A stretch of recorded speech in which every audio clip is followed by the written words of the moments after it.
말씀 보도록 하겠습니다. 오늘 우리에게 주신 하나님의 말씀은 누가복음 11장 5절에서 13절까지의 말씀입니다. 누가복음 11장 5절에서 13절까지의 말씀. 제가 먼저 읽고 여러분 읽고 번갈아 가면서 하나님의 말씀을 곁들여 읽도록 하겠습니다. 제가 먼저 보겠습니다.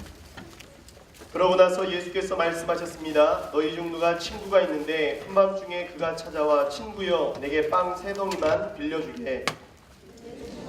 여행길에 만나러 왔는데 내놓을 게 없어서 그렇다네. 그때 그 사람이 안에서 귀찮게 하지 말게 문은 다 잠겼고 나는 아이들과 함께 벌써 잠자리에 들었네. 내가 지금 일어나서 뭘 줄 수가 없네 라고 거절할 수 있겠느냐.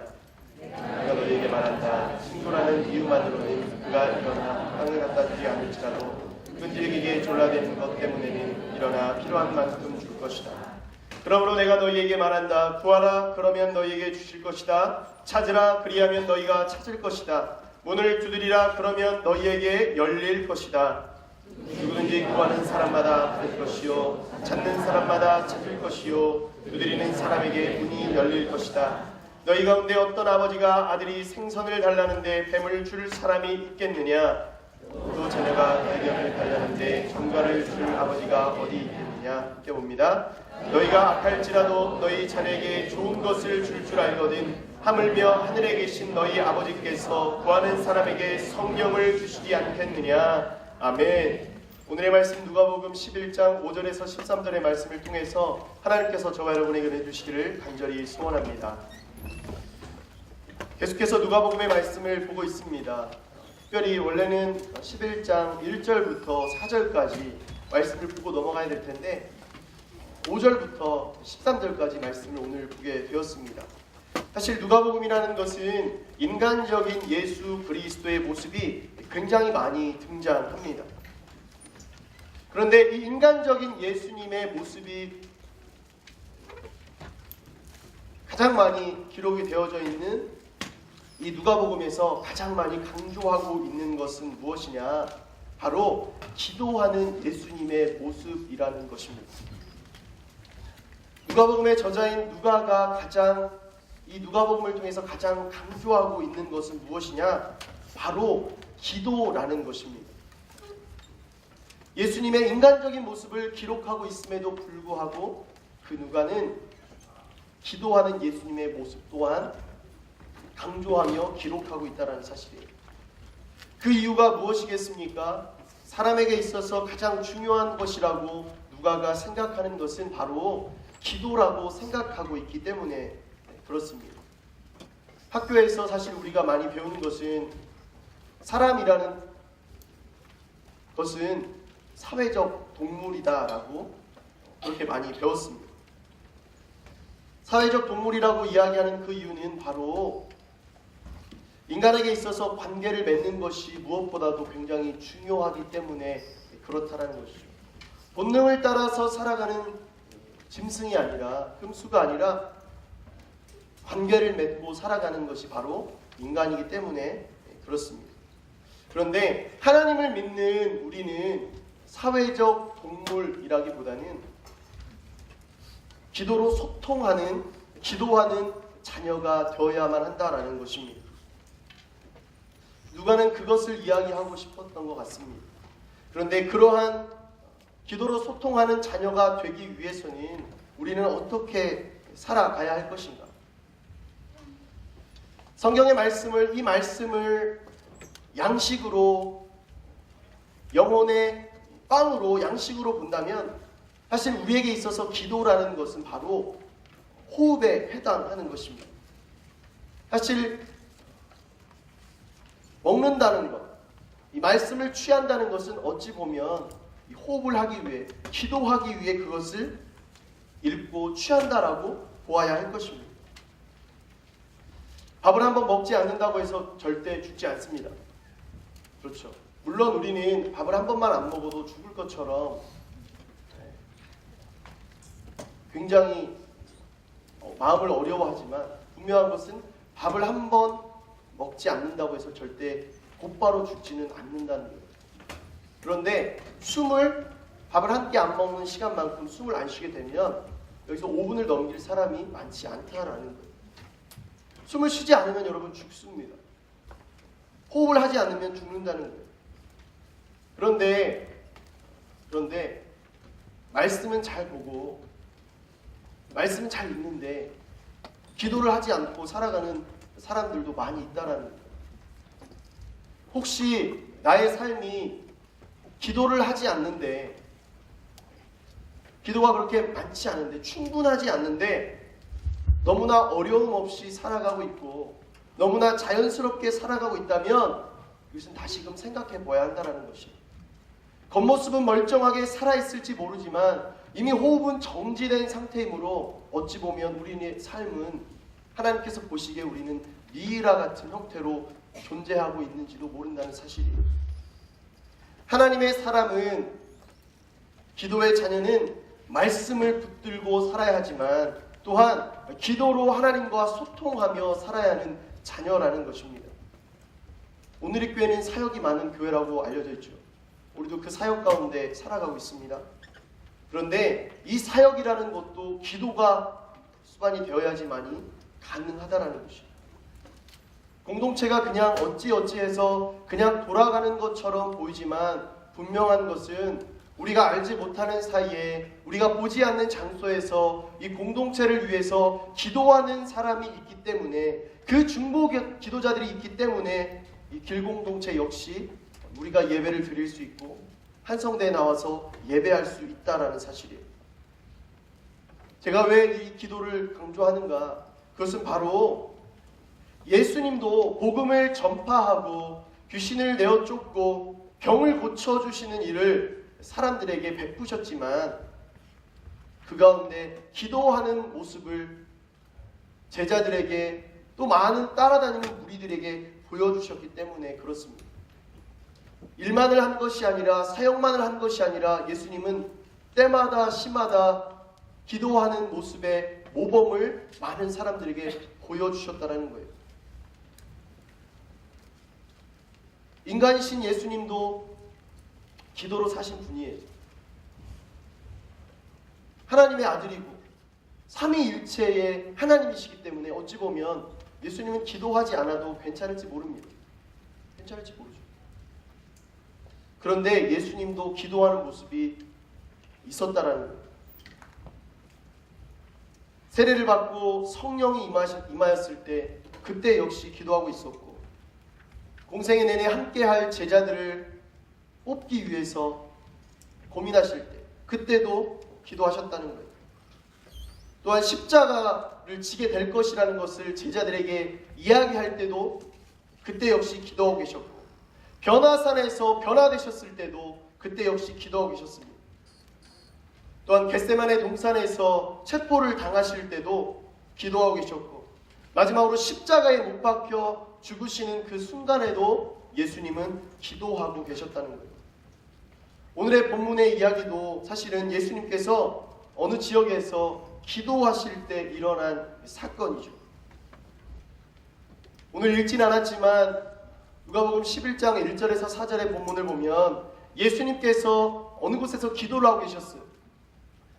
많은 제자들이 함께 있었죠. 제자들이 기도를 마치신 예수님을 향해서 질문을 하기 시작했어요. 예수님, 세례 요한도 제자들에게 기도하는 법을 알려주었는데 저희에게도 기도하는 법을 가르쳐 주시면 안 되겠습니까? 제자들은 예수님에게 기도하는 법을 알려달라고 간구했습니다. 그때 예수님께서 제자들에게 알려주신 것, 우리가 너무나 잘 알고 있는 주기도문이라는, 주님이 가르쳐 주신 기도라는 것이죠.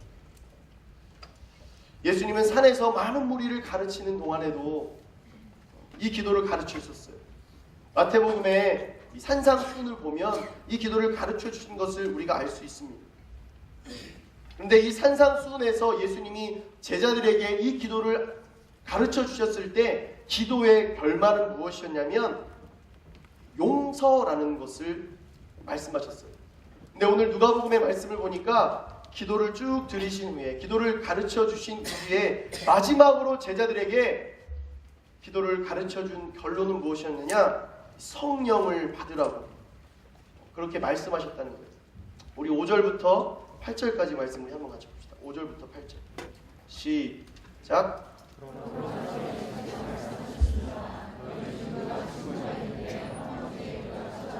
친구여, 내게 빵 3덩이만 빌려주게. 내 친구가 여행길에 나를 만나러 왔는데 내놓을 게 없어서 그렇다네 할 때 그 사람이 안에서 귀찮게 하지 말게. 문은 다 잠겼고 나는 아이들과 함께 벌써 잠자리에 들었네. 내가 지금 일어나서 뭘 줄 수가 없네라고 거절할 수 있겠느냐? 내가 너희에게 말한다. 친구라는 이유만으로는 그가 일어나 빵을 갖다 주지 않을지라도 끈질기게 졸라대는 것 때문에는 일어나 필요한 만큼 줄 것이다. 예수님께서는 이제 오늘의 말씀의 결론은 성령을 줄 것이다. 기도할 때 성령을 너희가 받을 것이다 라는 것을 말씀하고 있어요. 마태복음과 누가복음의 결론이 조금 다르죠. 근데 오늘 말씀을 보니까 성령을 이야기하기 전에 예수님이 비유를 들어서 이야기하는 거예요. 한밤중에 찾아와서 빵을 달라고 간청하는 친구의 비유를 들어서 말씀하시는 것이죠. 사실 오늘의 말씀을 그냥 한번 쭉 읽어보게 되면 끈질기고 간절한 기도를 해야 된다라는 생각이 들 수도 있습니다. 그리고 또 다르게 보면 한밤중에라도 기도할 것이 있고 간구할 게 있으면 뻔뻔하게라도 나아가서 하나님께 기도해야 되겠구나. 뻔뻔한 기도를 하나님께 해야 되겠구나라는 생각이 들 수도 있습니다.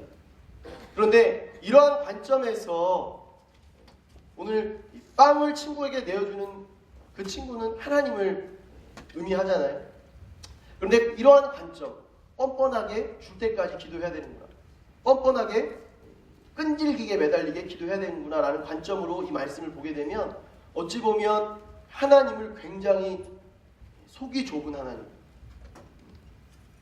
주지 않으려다가 어쩔 수 없이 간구하고 간청하기 때문에 주시는 하나님이라는 그런 모습으로 우리가 만들 수도 있어요. 그런데 말씀의 배경을 보면 조금은 다르게 생각할 수 있다는 것이죠. 사실 당시의 유대인의 관습에 의하면 친구가 자기 집에 놀러 왔을 때 그 친구를 물리는 일이 없습니다. 아무리 초대하지 않았어도 그 친구가 찾아오면 그 친구를 극진히 대접하는 게 예의였어요. 다른 사람들이 보는 것에 대해서 굉장히 민감한 유대인들이기 때문에 절대 그냥 내보내는 법이 없습니다. 친구가 와서 내가 오늘 너희 집에 머물어도 되겠니? 라고 이야기하면 오케이. 잘 곳이 없어도 오케이. 먹을 것이 없어도 일단 오케이 하는 것이 당시의 상황이었다는 거예요.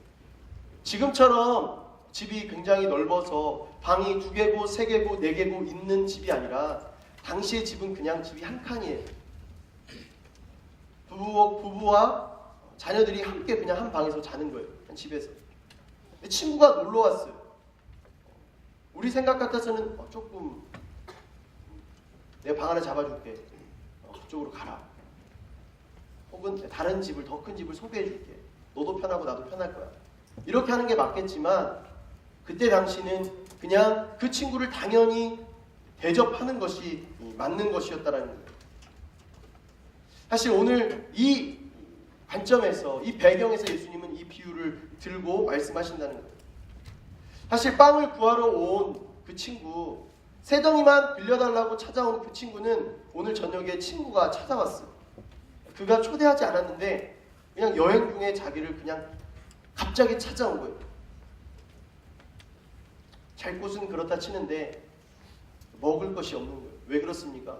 지금처럼 먹을 것이 넘쳐나는 시대가 아니라 당시의 시대는 매일매일 그날 먹어야 될 것을, 취해야 될 빵을 가정에서 인원수대로 그것을 만들어서 매일매일 일용할 양식을 먹는 것이 일반적이었기 때문에 그렇습니다.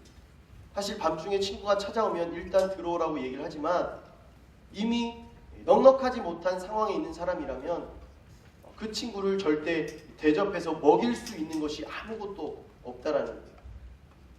보관할 수도 없고 그것을 만들기도 여유 있는 형편도 아니었다라는 것이죠. 그러한 집에 지금 손님이 찾아온 거예요. 그냥 밤중에 찾아온 게 아니라 한밤중에 찾아온 거예요.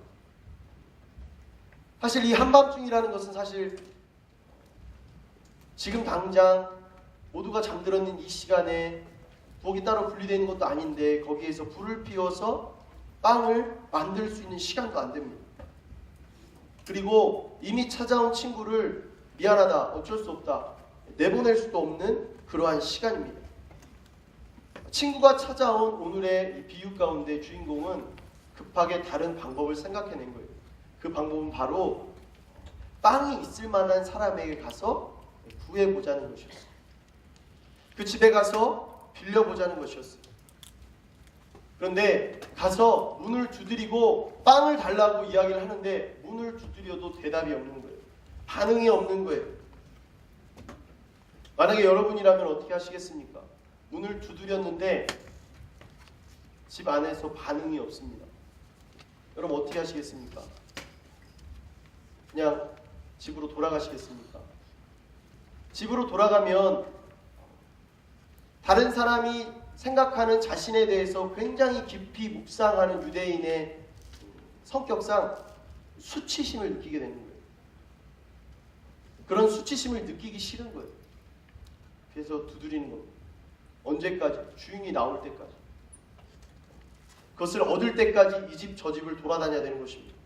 방문을 두드리고 그 문을 열고 주인이 나올 때까지 두드리는 거예요. 근데 지금 오늘 본문에 보니까 문을 열고 나오지도 않았어요.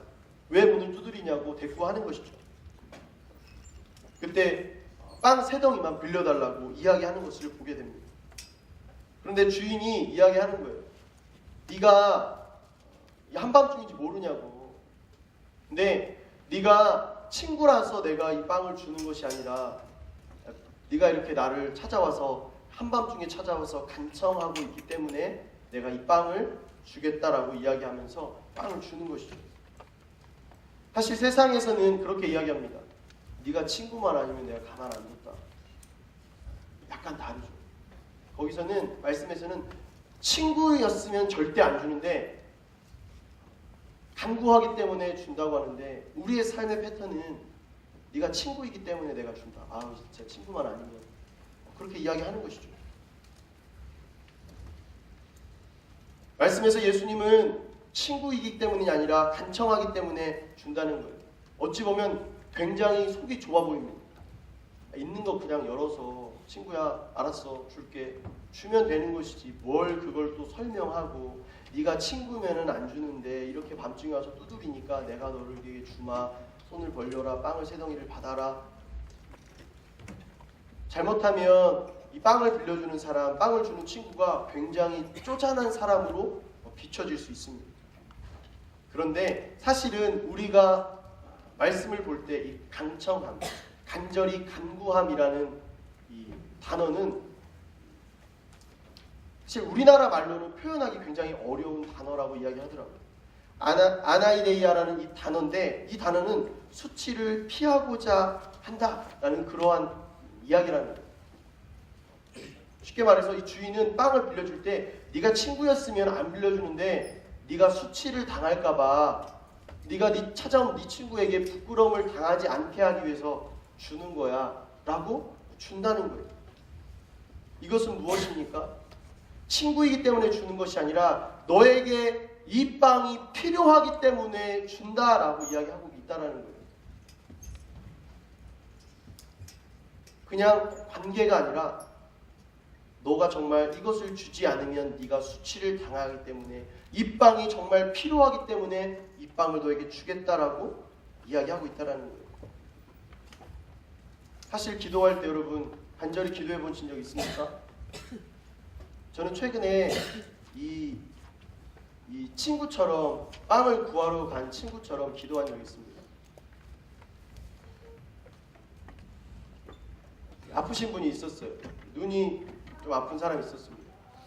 홀리스타에 나와서 날마다 기도하는데 저도 이제 기도를 해주었습니다. 눈이 아프기 때문에 하나님 이 눈을 낫게 해주시면 좋겠습니다. 처음에는 하나님 낫게 해달라고 이렇게 아침마다 새벽마다 나와서 스텝으로 섬기고 이렇게 날마다 기도하고 무릎으로 나아가는데 왜 고쳐주지 않냐고 기도를 많이 했어요. 굉장히 오랜 기간 동안 기도했습니다.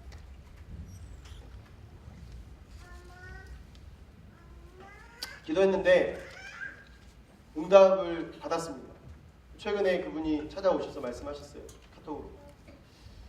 목사님, 내가 아픈 이 부위가 더 이상 진행되지 않고 병원에서 멈춰 있다라는 진단을 받게 되었습니다. 라고 이야기를 해주시더라고요. 저는 사실 그분은 어떻게 저를 생각할지 모르겠지만 제가 기도할 때 하나님 깨끗하게 씻김받기를 원합니다. 눈이 2.0, 3.0, 4.0이 되게 해주세요. 라고 기도하지 못했어요. 제 믿음이 작아서일 수도 있습니다. 그렇지만 제가 기도할 때, 그분을 위해서 기도할 때 제가 간절히 기도한 것은 무엇이었냐면, 하나님, 간절히 기도하는데 목사인 나도 이렇게 간절히 기도하는데 낫지 않으면 제가 너무나 창피할 것 같아요. 저를 봐서라도 고쳐주시면 좋겠습니다. 그분에게 그렇게 제가 지금 처음 얘기하는 거예요.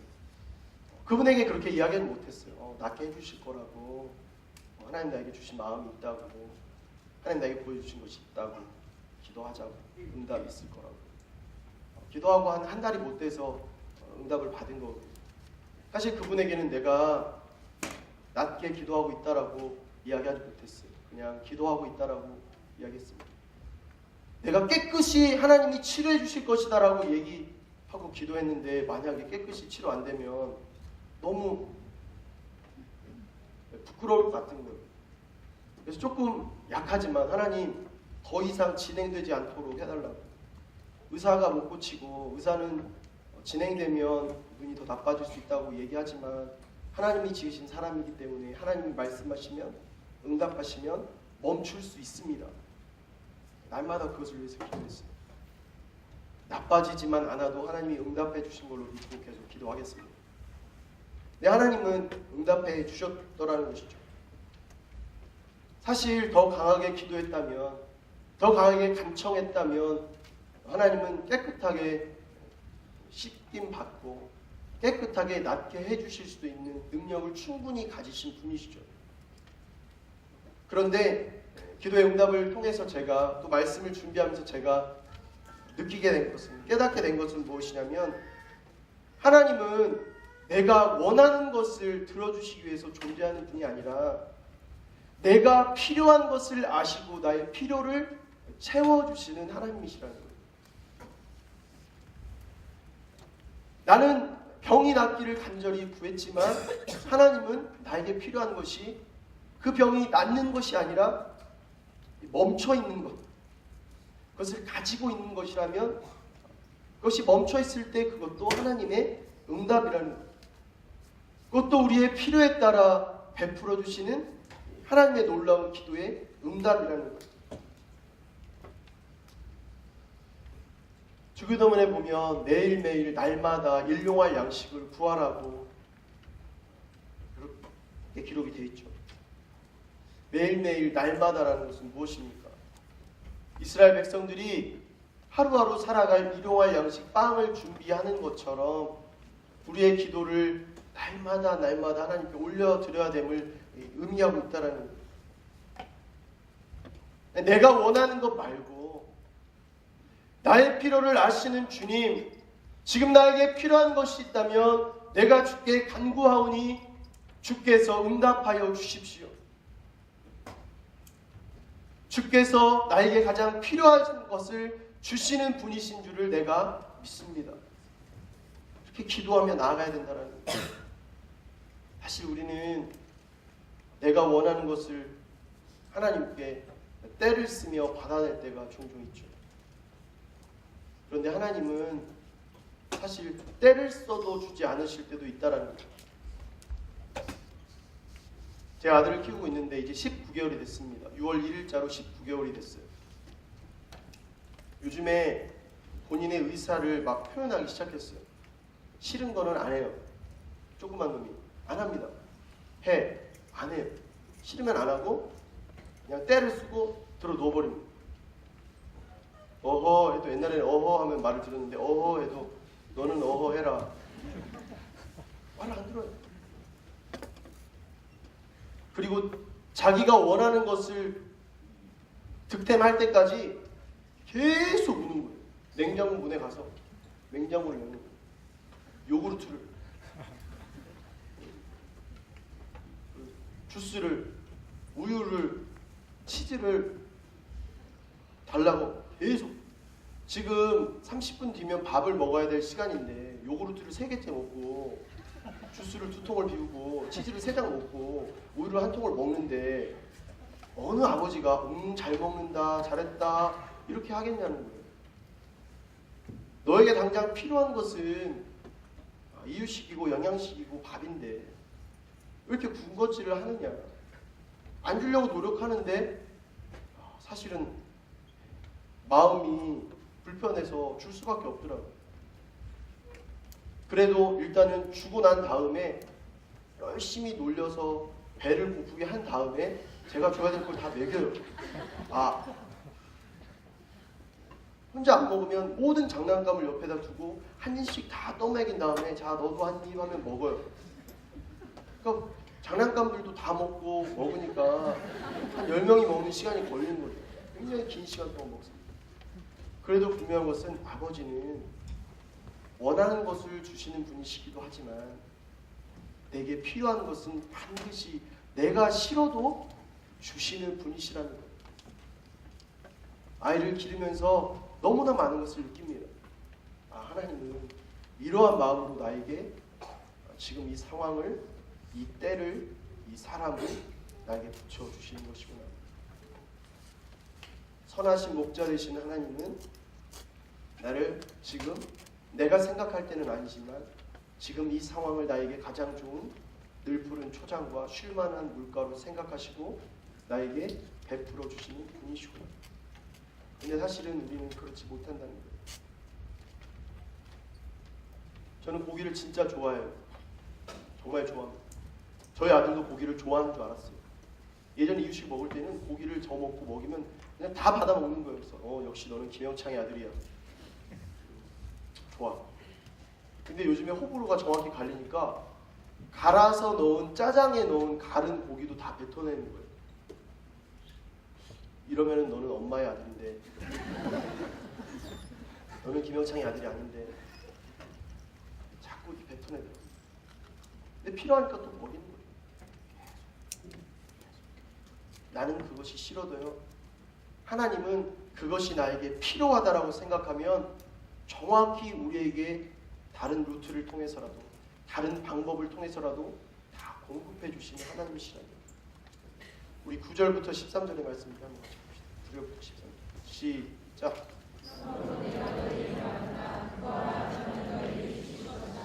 찾으라 그리하면 너희가 찾을 것이다. 그러면 너희에게 열릴 것이다. 누구든지 구하는 사람마다 받을 것이요 찾는 사람마다 찾을 것이요 두드리는 사람에게 문이 열릴 것이다. 너희 가운데 어떤 아버지가 아들이 생선을 달라는데 뱀을 줄 사람이 있겠느냐? 또 자녀가 달걀을 달라는데 전갈을 줄 아버지가 있겠느냐? 너희가 할지라도 너희 자녀에게 좋은 것을 줄 줄 알거든 하물며 하늘에 계신 너희 아버지께서 구하는 사람에게 성령을 주시지 않겠느냐? 예수님은 그 비유를 들고 나서 말씀하시는 거예요. 구하는 이가 받을 것이고 찾는 이가 찾을 것이고 문을 두드리는 자에게 그것이 열릴 것이다 라고 말씀하시는 거예요. 근데 이 말씀을 여러분 어디까지 믿겠습니까? 어디까지? 하나님 진짜 구하면 주시나요? 진짜 찾으면 내가 찾게 되나요? 진짜 문을 두드리면 나에게 열어주실 건가요? 사실 구하고 찾고 문을 두드리는 것은 나에게 베풀어 줄 수 있는 능력이 있는 사람을 신뢰할 때 사실은 할 수 있고 해야 되는 것이라는 거예요. 예수님은 기도하라는 거예요. 구하라, 찾으라, 문을 두드리라 말씀하시는 거예요. 그럼 그 기도할 때 우리는 어떻게 기도해야 되는 거냐? 어린아이와 같은 마음으로 해야 된다는 거예요. 구하고 찾고 문을 두드리고. 어린아이 같은 마음이라는 것은 무엇이냐? 바로 하나님을 믿고 의지해야 된다는 거예요. 내가 가지고 있는 것들, 나의 생각과 나의 고집과 내가 가지고 있는 모든 스펙과 배경들을 다 내려놓고 하나님을 신뢰해야 된다는 거예요. 사실 하나님을 믿는다는 것 쉽지 않습니다. 하나님 믿기 위해서 무엇이 필요하겠습니까? 제가 볼 땐 예수 그리스도의 장성한 분량에 이르는 믿음의 어떤 분량이 있어야 된다고 생각합니다.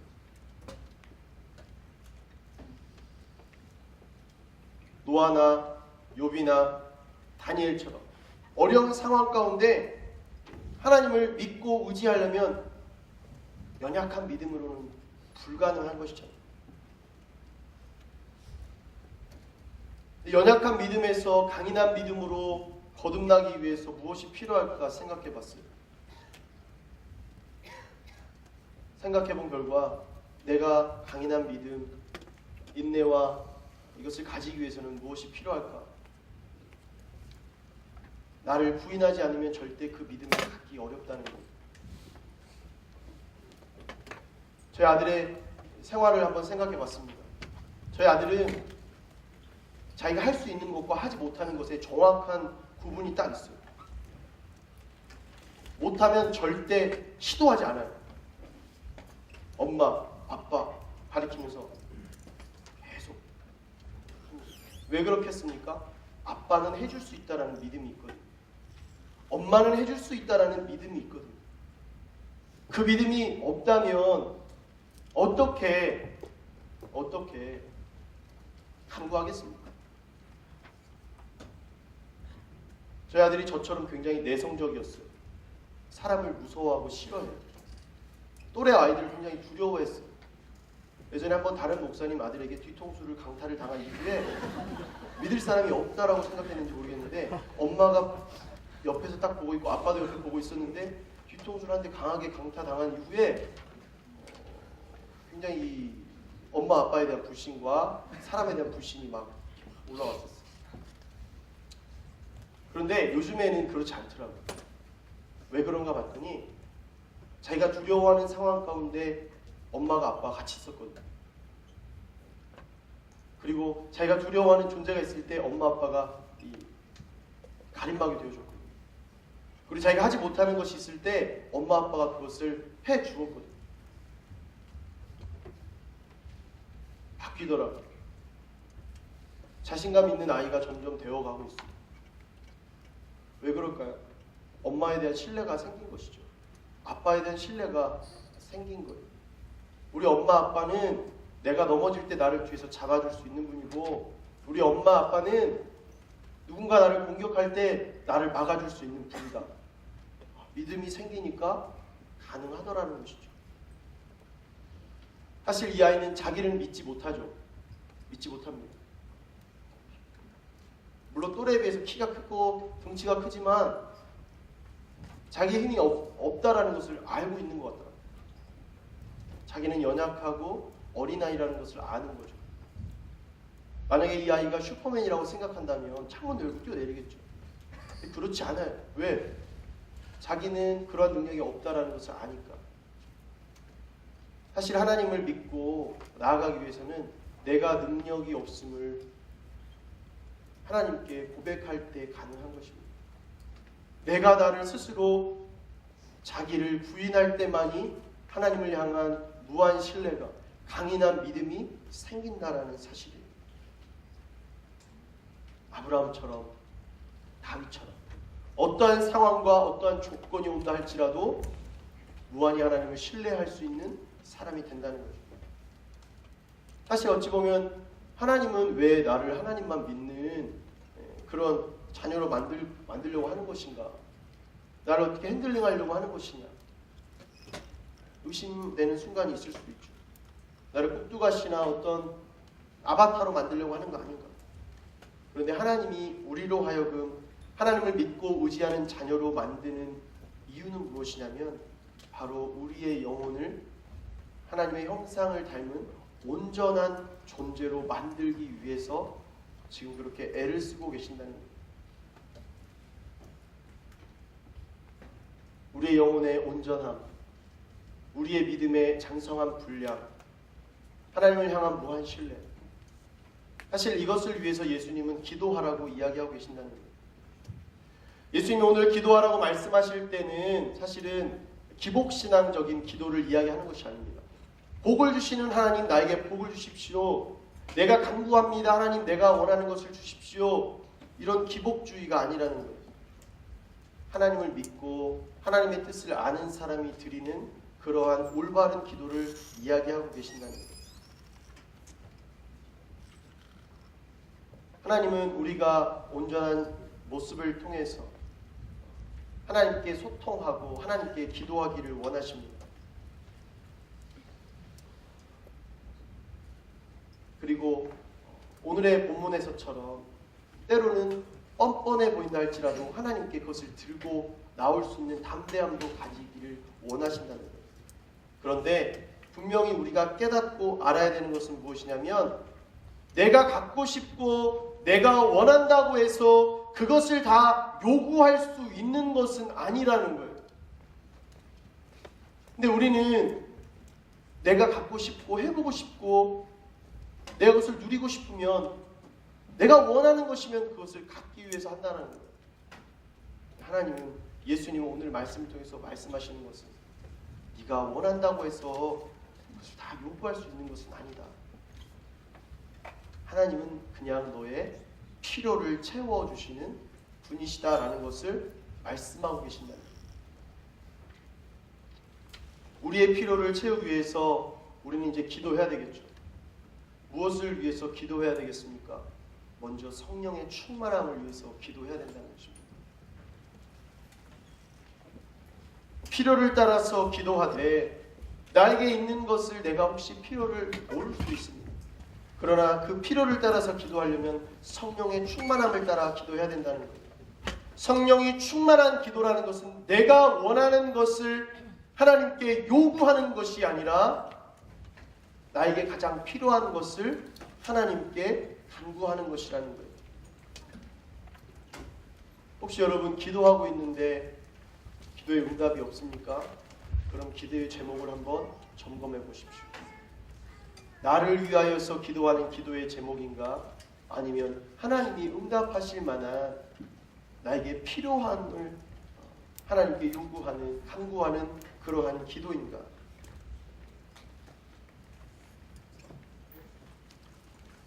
누가복음 24장에 보면 예수님께서 말씀하십니다. 내가 내 아버지께서 약속하신 것을 너희에게 보낼 것이다고. 그러므로 너희는 위로부터 내려오는 성령을 입을 때까지 예루살렘에 머물러 있으라고 그렇게 말씀하셨습니다. 이것은 무엇이냐? 약속하신 것, 성령을 받을 때까지, 응답받기까지 오랫동안 예루살렘에 머물러 있으라는 거예요. 여러분, 한 번, 두 번의 기도로 응답될 것이라고 생각하지 마십시오. 그리고 왜 나의 기도에는 응답이 없느냐고 하나님께 불평하고 불만하지 마십시오. 원망하지 마십시오. 하나님은 말씀하십니다. 성령의 충만함을 받을 때까지 기도하라고. 예루살렘이 삶의 터전은 아니지만 은혜의 자리, 말씀의 자리, 거룩의 자리에 끊임없이 머물러 있으라고. 언제까지? 성령의 충만함을 입을 때까지 머물러 있으라고 말씀하신다는 거예요. 나에게 아직 성령의 충만함이 없고 하나님의 기도에 응답이 없다면 여러분, 성령의 충만함을 허락해 주실 때까지 기도하십시오. 그 자리에서 끝까지 매달리십시오. 하나님이 우리에게 그것이 필요하다라고 여겨지실 때 그때에 바로 우리에게 바로 허락해 주실 것입니다. 이 시간 기도하며 나아갑시다.